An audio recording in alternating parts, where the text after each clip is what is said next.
செங்கம் அடுத்த மேல்புழுதியூர் கூட்டுறவு கடன் சங்க வளாகத்தில் தமிழக அரசு வழங்கும் பொங்கல் தொகுப்பான அரிசி, சர்க்கரை, கரும்பு மற்றும் 3000 ரூபாய் குடும்ப அட்டைதாரர்களுக்கு வழங்குவதற்கான தொடக்க விழா நடைபெற்றது.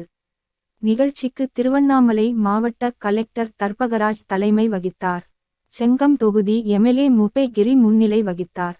செயலாட்சியர் சங்கவி வரவேற்றார். சிறப்பு அழைப்பாளராக தமிழக பொதுப்பணித்துறை மற்றும் நெடுஞ்சாலைத்துறை அமைச்சர் எவ வேலு கலந்து கொண்டு பொங்கல் தொகுப்பினை வழங்கி தொடங்கி வைத்து பேசினார். உடன் திமுக ஒன்றிய செயலாளர்கள் அந்தனூர் மனோகரன், பிஞ்சூர் ஏழுமலை, கோலாப்பாடி செந்தில், நகர திமுக செயலாளரும் கோயில்கள் அறங்காவலர்கள் குழு தலைவருமான அன்பழகன், கூட்டுறவு இணை பதிவாளர் பார்த்திபன் மற்றும் திமுக நிர்வாகிகள், அரசு அதிகாரிகள் கலந்து கொண்டனர். முடிவில் சங்க செயலாளர் செல்வராஜ் நன்றி கூறினார்.